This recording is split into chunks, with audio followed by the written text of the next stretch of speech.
नमस्कार, सुबह 9 बजे के बुलेटिन में आपका स्वागत है। मैं हूं आपके साथ अमृता चौरसिया। एक नजर हेडलाइंस पर। बिहार में फिर एनडीए सरकार, नीतीश कुमार सुबह 10 बजे लेंगे सीएम पद की शपथ। बहुमत के लिए 2 दिन का वक्त।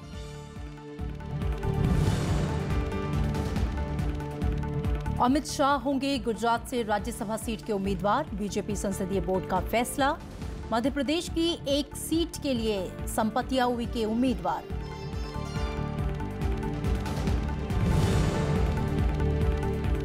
गुजरात में बाढ़ से बिगड़े हालात, मरने वालों की तादाद बढ़कर 123। झारखंड में 12 की मौत। छत्तीसगढ़, मध्य प्रदेश समेत कई राज्यों में भारी बारिश की आशंका।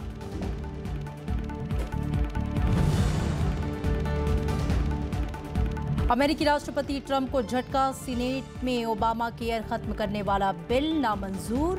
7 रिपब्लिकन सदस्यों का प्रस्ताव के खिलाफ वोट।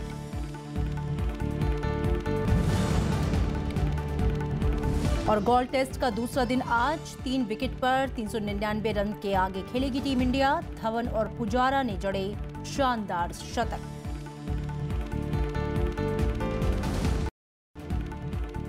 बिहार में एक बार फिर से बीजेपी जेडीयू मिलकर सरकार बनाने जा रही हैं। राज्यपाल केसरीनाथ त्रिपाठी ने नीतीश कुमार को नई सरकार बनाने के लिए आमंत्रित किया है। नीतीश कुमार सुबह 10 बजे छठी बार मुख्यमंत्री पद की शपथ लेंगे। बीजेपी नेता सुशील मोदी भी उप मुख्यमंत्री पद की शपथ लेंगे। बीजेपी ने नीतीश कुमार को बिना शर्त समर्थन दिया है। बिहार की राजनीतिक तस्वीर बुधवार को कुछ ही घंटों में बदल गई।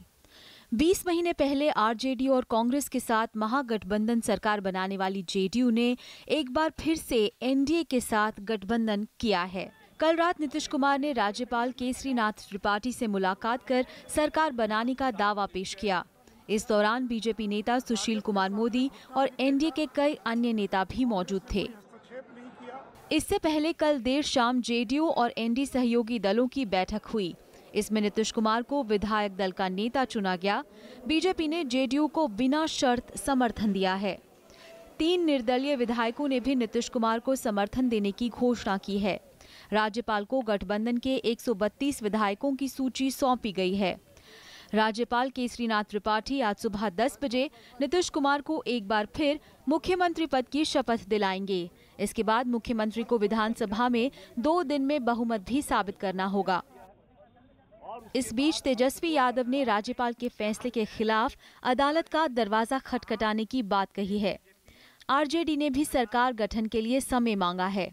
तेजस्वी यादव ने कहा कि उनकी पार्टी बिहार विधानसभा में सबसे बड़ा दल है और राज्यपाल को उन्हें सरकार बनाने के लिए बुलाना चाहिए। तेजस्वी यादव पर लगे भ्रष्टाचार के आरोपों के चलते बुधवार को नीतीश कुमार ने आरजेडी से नाता तोड़ लिया था। कल शाम नीतीश कुमार ने जेडीयू विधायकों के साथ बैठक की और सीधा राज्यपाल के पास इस्तीफा सौंपने के लिए पहुंच गए थे। Bureau report, Rajya Sabha TV. BJP संसदीय बोर्ड ने पार्टी अध्यक्ष अमित शाह को 8 अगस्त को होने वाले राज्यसभा चुनाव में गुजरात से उम्मीदवार घोषित किया है। केंद्रीय मंत्री स्मृति ईरानी को गुजरात से दोबारा राज्यसभा चुनाव के लिए उम्मीदवार बनाया गया है। इस बात की जानकारी पार्टी के वरिष्ठ नेता जेपी नड्डा ने दी। राज्य से 5 बार से विधायक रहे अमित शाह के संसद के उच्च सदन में आने से पार्टी को मजबूती मिलेगी। वो शुक्रवार को नामांकन पत्र दाखिल करेंगे। राज्य विधानसभा में पार्टी को बहुमत हासिल है। ऐसे में दोनों उम्मीदवारों के आसानी से जीत दर्ज करने की उम्मीद है। बीजेपी संसदीय बोर्ड ने आदिवासी नेता संपतिया उइके को मध्य प्रदेश में होने वाले उपचुनाव के लिए उम्मीदवार बनाया है। ये उपचुनाव अनिल माधव दवे के निधन के चलते हो रहा है। संसदीय बोर्ड इस निर्णय पर पहुंचा है कि जहां तक गुजरात के राज्यसभा की सीट है, हमारे राष्ट्रीय अध्यक्ष श्री अमित भाई शाह जी, संसदीय बोर्ड ने विचार किया है कि वह राज्यसभा के लिए मनोनीत होंगे। और उसी तरीके से हमारी टेक्सटाइल मिनिस्टर और आईएनबी मिनिस्टर श्रीमती स्मृति जुबिन ईरानी जी, उनका नाम गुजरात से इन 2 सीटों पर चयन किया गया है। तृणमूल कांग्रेस के 5 उम्मीदवारों ने कल राज्यसभा चुनाव के लिए नामांकन किया। इनमें कांग्रेस से टीएमसी में आए मानस भूइयां भी शामिल हैं। इनके अलावा पार्टी के राष्ट्रीय प्रवक्ता डेरेक ओब्रायन, सुखेंदु शेखर राय, डोला सेन और सांता क्षेत्री शामिल हैं। ओब्रायन, राय और सेन को फिर से राज्यसभा का टिकट दिया गया है। 8 अगस्त को राज्य से राज्यसभा की 6 सीटों के लिए मतदान होगा।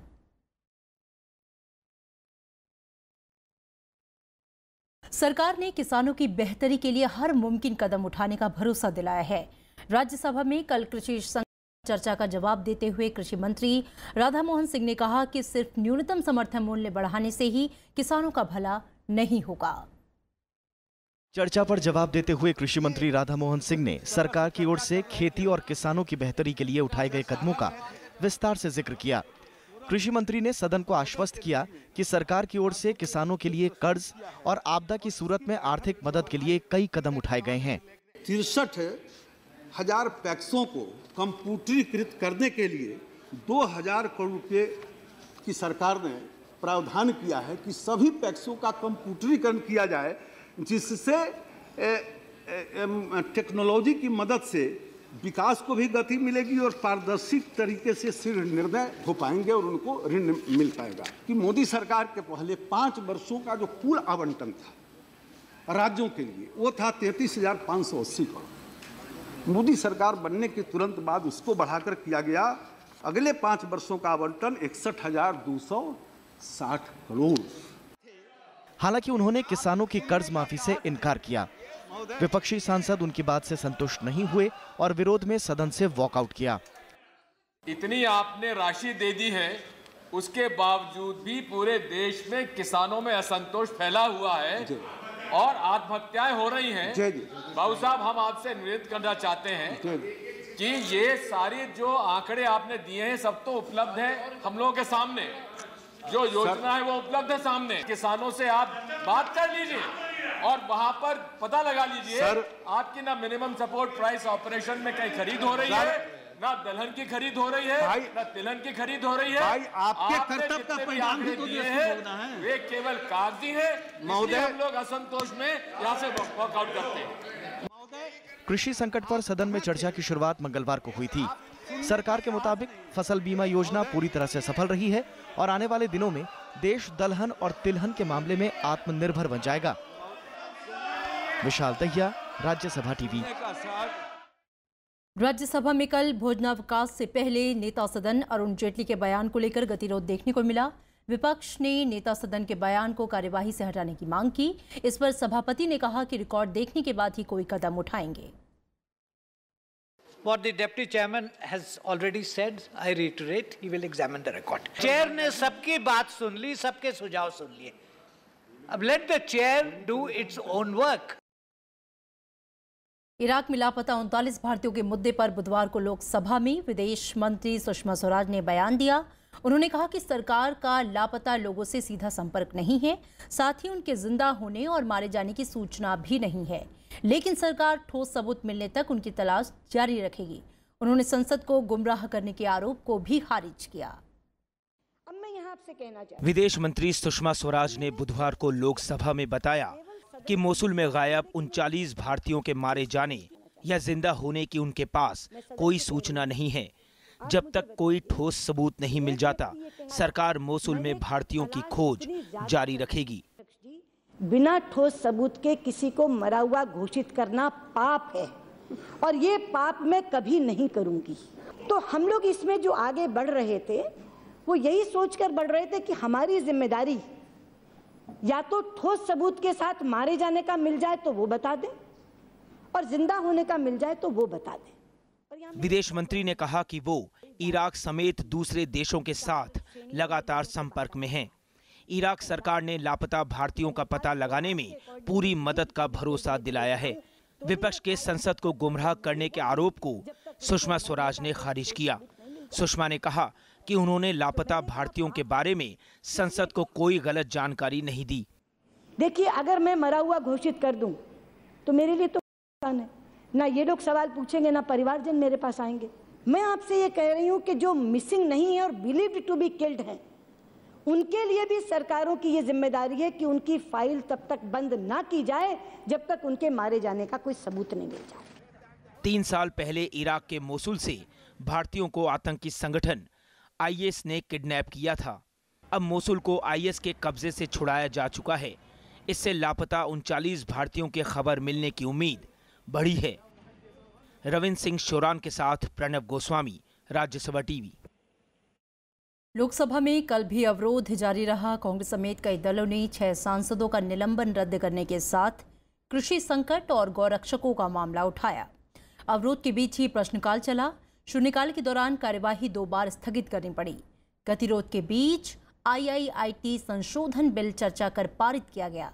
इसके बाद कार्यवाही पूरे दिन के लिए स्थगित करनी पड़ी। लोकसभा अध्यक्ष ने सदन की कार्यवाही का वीडियो बनाने के आरोप में बीजेपी सांसद अनुराग ठाकुर को चेतावनी दी है। स्पीकर ने इसे अनुशासनहीनता माना। विपक्ष उनके निलंबन की मांग कर रहा था। अनुराग ठाकुर ने भी वीडियो बनाने पर खेद प्रकट किया है। इस सदन में मोबाइल का उपयोग करते हुए वीडियो निकालना ये बिल्कुल अनुशासनहीनता ही है। और अगर प्लीज अगर श्री अनुराग ठाकुर जी ने ऐसा कुछ किया है तो वो उचित नहीं है। केंद्रीय कैबिनेट ने कल नए वेतन संहिता विधेयक को मंजूरी दे दी है। इससे सभी उपक्रमों से श्रमिकों से जुड़े 4 कानूनों को मिलाकर न्यूनतम वेतन सुनिश्चित करने में मदद मिलेगी। प्रस्तावित विधेयक के कानून बन जाने के बाद देश भर में 4 करोड़ से ज्यादा कर्मचारियों को फायदा होने की उम्मीद है। देश भर में एक समान न्यूनतम वेतन अधिकार के लिए केंद्र सरकार ने नए नियम तैयार किए हैं। बुधवार को प्रधानमंत्री नरेंद्र मोदी की अध्यक्षता में हुई कैबिनेट की बैठक में नई वेतन संहिता विधेयक को मंजूरी दी गई। इससे मजदूरी से जुड़े 4 कानूनों को एक साथ जोड़कर सभी क्षेत्रों के लिए न्यूनतम वेतन तय किया जा सकेगा। विधेयक के तहत वेतन भुगतान कानून 1936, न्यूनतम वेतन कानून 1948, बोनस भुगतान कानून 1965 और समान पारितोषिक कानून 1976 को एक साथ जोड़ने का प्रस्ताव है। इसके बाद केंद्र को देश भर में न्यूनतम वेतन निर्धारित करने का अधिकार होगा, जिसे राज्य सरकारों को बनाए रखना होगा। हालांकि राज्य सरकारें खुद के नियमों के मुताबिक केंद्र के मुकाबले ज्यादा न्यूनतम वेतन मुहैया करा सकती हैं। नया न्यूनतम वेतन कानून सभी कर्मचारियों पर लागू होगा। इसमें वेतन की कोई सीमा नहीं है। मौजूदा कानून के तहत निर्धारित न्यूनतम वेतन उन कर्मचारियों पर लागू होता है जिनकी तनख्वाह 18,000 रुपए महीने तक है। पीटीआई के मुताबिक सरकार इस विधेयक को मॉनसून सत्र में ही पेश करना चाहती है। मौजूदा सत्र 11 अगस्त तक चलेगा। सरकार को उम्मीद है कि प्रस्तावित विधेयक के कानून बनने के बाद देश भर में 4 करोड़ से ज्यादा कर्मचारियों को फायदा होगा। Bureau report, Rajya Sabha TV. केंद्र सरकार ने कहा है कि निजता के अधिकार को मौलिक अधिकार माना जा सकता है, लेकिन निजता के हर पहलू को इसमें शामिल नहीं किया जा सकता। कांग्रेस शासित पंजाब, कर्नाटक और पुडुचेरी और टीएमसी शासित पश्चिम बंगाल ने निजता के अधिकार को मौलिक अधिकार मानने की मांग की है। इन राज्यों ने सुप्रीम कोर्ट में याचिका दायर की है। इन राज्यों के वकील कपिल सिब्बल ने कहा कि तकनीकी विकास के बाद अदालत को निजता के अधिकार पर नए सिरे से विचार करना होगा। सिब्बल ने दलील दी कि निजता संपूर्ण अधिकार नहीं हो सकता, लेकिन यह मौलिक अधिकार है, इसलिए अदालत को दोनों के बीच संतुलन बनाना होगा। 9 जजों की संविधान पीठ इस मामले की सुनवाई कर रही है। यहाँ ब्रेक, आप देखते रहिए राज्यसभा टीवी।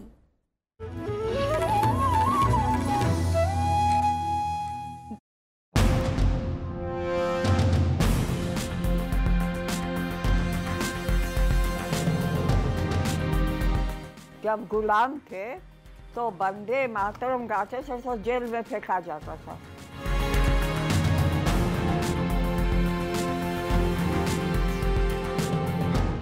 ये जिंदगी है कौम की तो कौम पे लुटाएगा, कौम पे लुटाएगा, कदम कदम बढ़ाएगा, बढ़ाएगा, बढ़ाएगा। आज़ादी लेना कोई मुश्किल काम नहीं है। आज़ादी तो मिल ही जाएगा, लेकिन आज़ादी के बाद उस देश को, अपने देश को मेंटेन करना is the most big problem.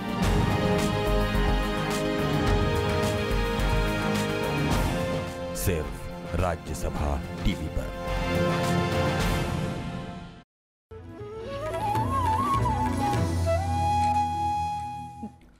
Break के बाद स्वागत है आपका। दिल्ली हाई कोर्ट ने अरुण जेटली की ओर से दायर दूसरे मानहानि के मामले में जवाब नहीं देने पर दिल्ली के मुख्यमंत्री अरविंद केजरीवाल पर 10,000 रुपए का जुर्माना लगाया है। साथ ही जवाब देने के लिए 2 हफ्ते का समय दिया है। उधर आपराधिक मानहानि के मामले में कोर्ट ने कहा है कि केजरीवाल और आम आदमी पार्टी के 5 नेताओं पर दर्ज मानहानि के मुकदमे में जिरह के दौरान अरुण जेटली से अपमानजनक सवाल नहीं करें। कोर्ट ने केजरीवाल की उस दलील का भी संज्ञान लिया जिसमें उन्होंने वकील राम जेठमलानी को अरुण जेटली के खिलाफ आपत्तिजनक टिप्पणी करने के निर्देश नहीं देने की बात कही थी। इसके बाद राम जेठमलानी इस केस से अलग हो गए। उन्होंने 2 करोड़ की बकाया फीस भी अरविंद केजरीवाल से मांगी है।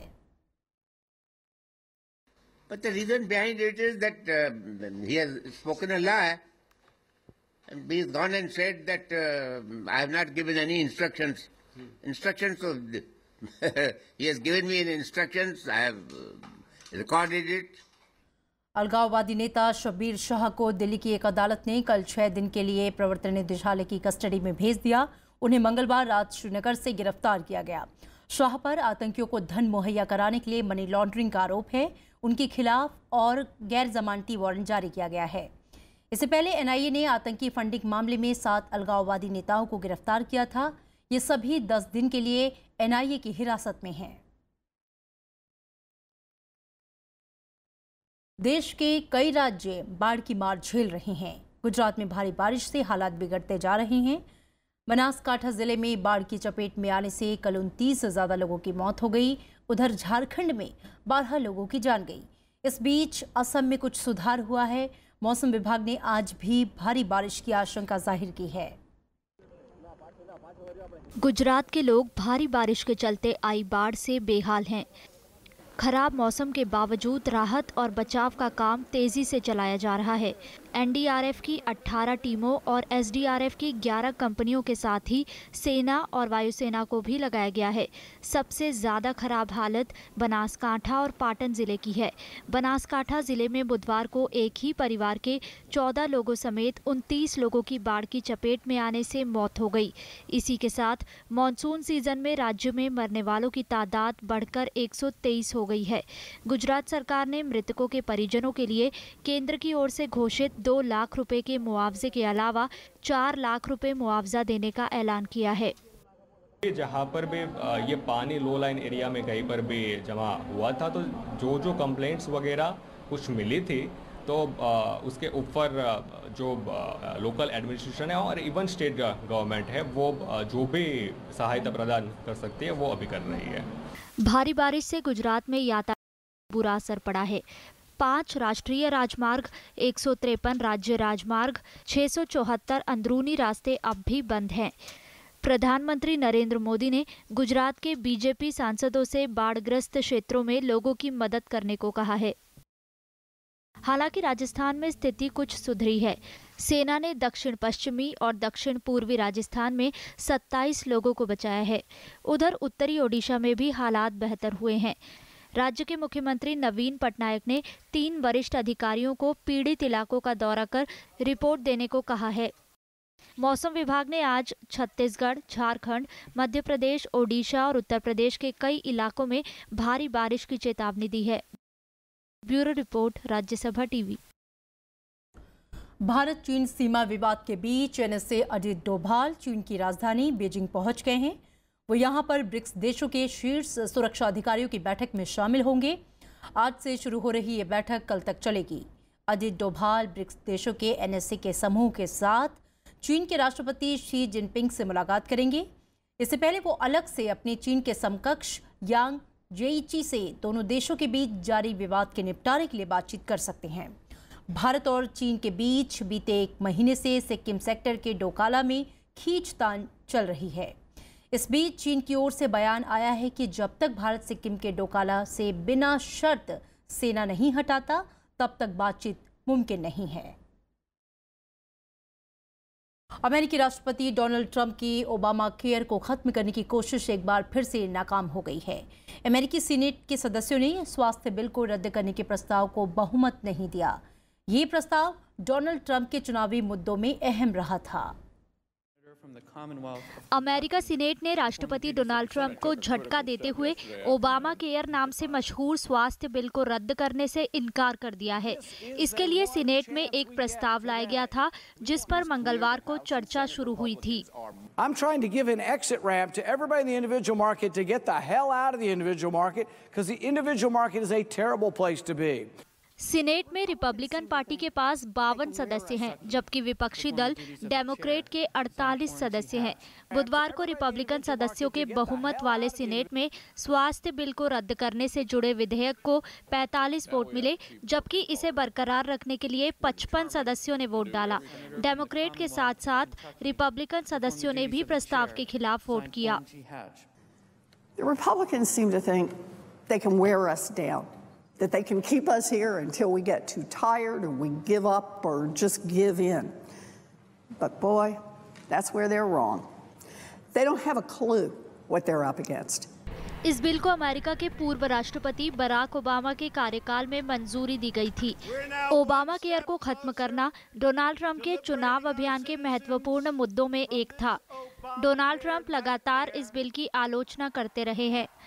इससे पहले भी ओबामा केयर को रद्द करने के लिए बिल संसद में पेश किए जा चुके हैं, लेकिन उन्हें अभी तक सफलता नहीं मिली है। Bureau report, Rajya Sabha TV. उपराष्ट्रपति मोहम्मद हामिद अंसारी ने कल empowering the marginalised perspectives for the improvised world नाम की किताब का विमोचन किया।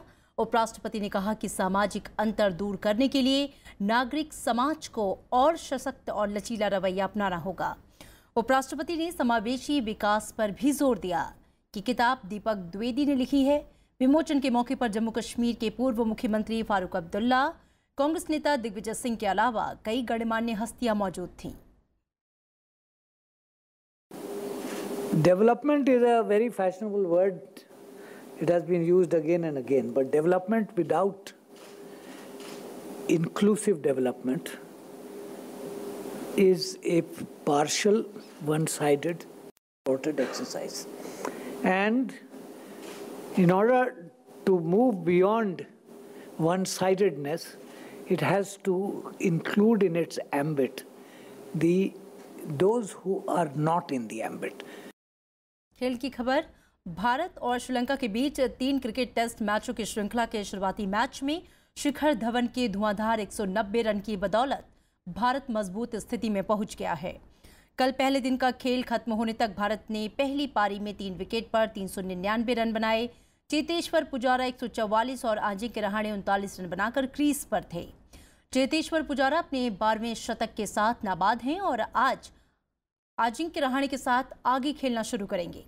श्रीलंका के लिए नुवान प्रदीप ने सभी तीनों विकेट झटके, लेकिन स्पिनर कप्तान गंगा हेंड्रा कोई खास कमाल नहीं कर सके। मैच श्रीलंका की गोल में खेला जा रहा है।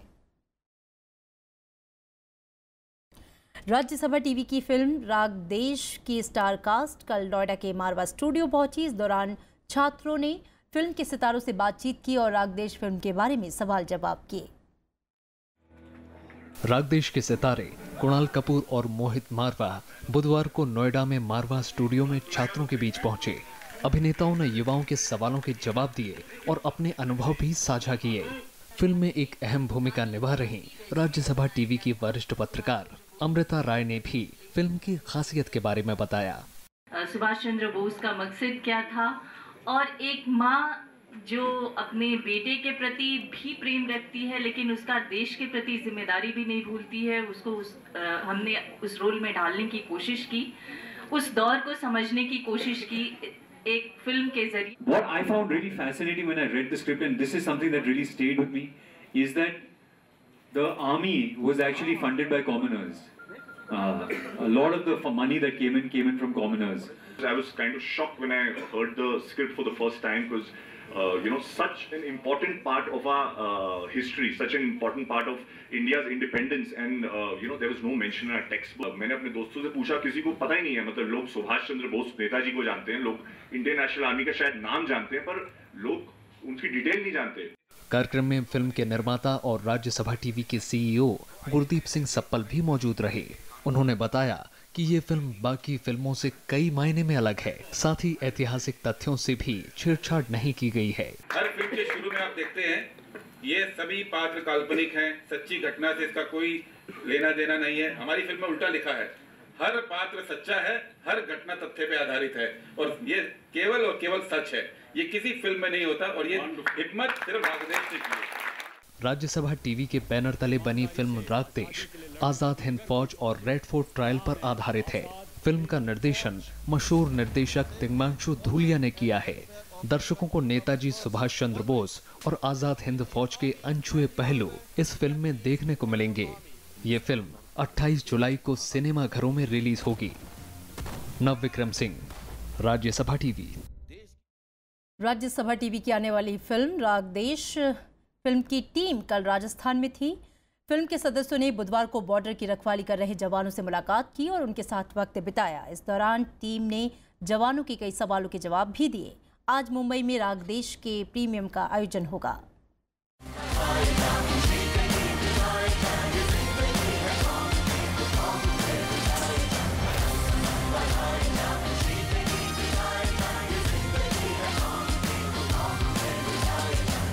अट्ठाईस जुलाई को रिलीज हो रही फिल्म रागदेश की टीम बुधवार को जैसलमेर पहुंची।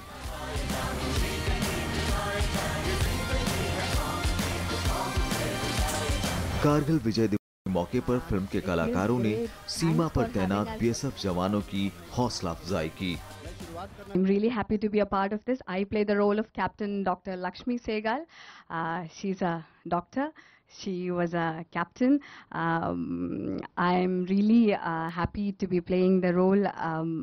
We did pass through the struggles and the efforts it took to fetch us the freedom. And please do watch the film, and I hope we've done justice. Thank you. BSF for hosting us here. It's a very good and big opportunity for us, the cast of Raagdesh, to be here. ये film जो है हमने बहुत मेहनत से बनाई है। ये हिंदुस्तानी की एक आज़ादी की लड़ाई का बहुत बड़ा चैप्टर था, आज़ाद हिंद फौज का, जो हमने दिखाने की कोशिश की है। और अगर आप लोगों को थोड़ा टाइम मिले तो अगर आप ये जाके पिक्चर देख पाएं तो हमें भी खुशी होगी। हमने आपके जैसा बनने की कोशिश की है पिक्चर में। You are the real heroes, we are the real heroes. Team ने बॉर्डर पर सुरक्षा में लगे जवानों को राज्यसभा टीवी के बैनर तले बनी फिल्म रागदेश के बारे में बताया। फिल्म के क्रू ने जवानों के साथ शूटिंग के दौरान महसूस किए गए अपने अनुभव भी साझा किए। बहुत बहुत शुक्रिया, आप लोग इतनी सुबह यहाँ पर हमारे साथ हैं। मुझे बहुत अच्छा लग रहा है यहाँ आकर, और मुझे लग रहा है कि जितनी शिद्दत से आप लोग अपनी ड्यूटी करते हैं उतनी शिद्दत से हमने इस फिल्म को बनाने की कोशिश की है। और ये देश को समर्पित एक फिल्म है। देश की आज़ादी की लड़ाई किस तरह से लड़ी गई उसके बारे में ये फिल्म है। और आज़ाद हिंद फौज जो सुभाष चंद्र बोस ने बनाई थी, उस आज़ाद हिंद फौज के 3 मुख्य किरदार जिनका रेड फोर्ट पर ट्रायल हुआ था, उसके बारे में ये पूरी कहानी है। सिर्फ इतना बता सकती हूँ कि देश की आज़ादी की लड़ाई जिस तरह से लड़ी गई वो इस फिल्म में देखने को मिलेगा। और सबसे ज्यादा ये आपको देखने को मिलेगा कि रेड फोर्ट ट्रायल के दौरान कैसे देश पूरा एकजुट हुआ था अंग्रेजों के खिलाफ लड़ने के लिए। टीवी ने इस फिल्म को क्यों बनाया, ये मैं थोड़ा सा बताना चाहूँगा। दरअसल इतिहास को जानने का हक इस देश के हर उस नागरिक को है जो लोकतंत्र में, कौमी एकता में यकीन रखता है।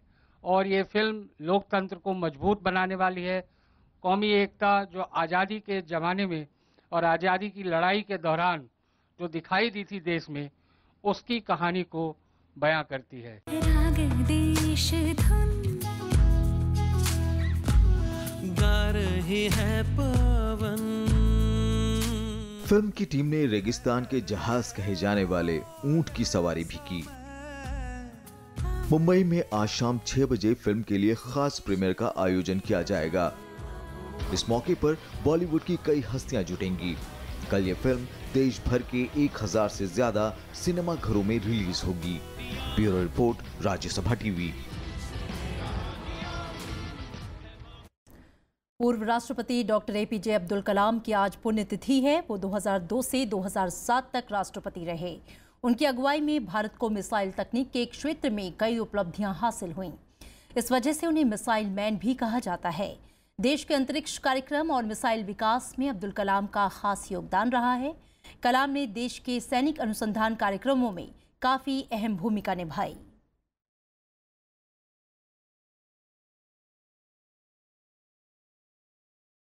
और चलते चलते एक नजर हेडलाइंस पर। बिहार में फिर एनडीए सरकार, नीतीश कुमार सुबह 10 बजे लेंगे सीएम पद की शपथ, बहुमत के लिए 2 दिन का वक्त।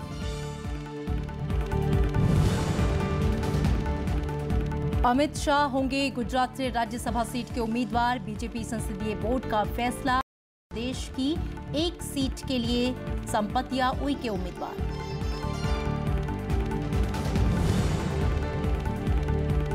गुजरात में बाढ़ से बिगड़े हालात, मरने वालों की तादाद बढ़कर 123, झारखंड में 12 की मौत, छत्तीसगढ़, मध्य प्रदेश समेत कई राज्यों में भारी बारिश की आशंका।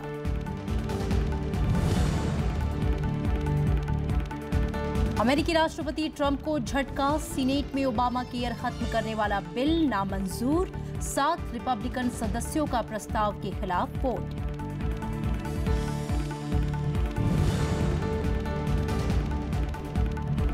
और गोल्ड टेस्ट का दूसरा दिन आज 3 विकेट पर 399 रन के आगे खेलेगी टीम इंडिया, धवन और पुजारा ने जड़े शानदार शतक। फिलहाल खबरों में इतना ही, आगे देखिए ग्राउंड रिपोर्ट।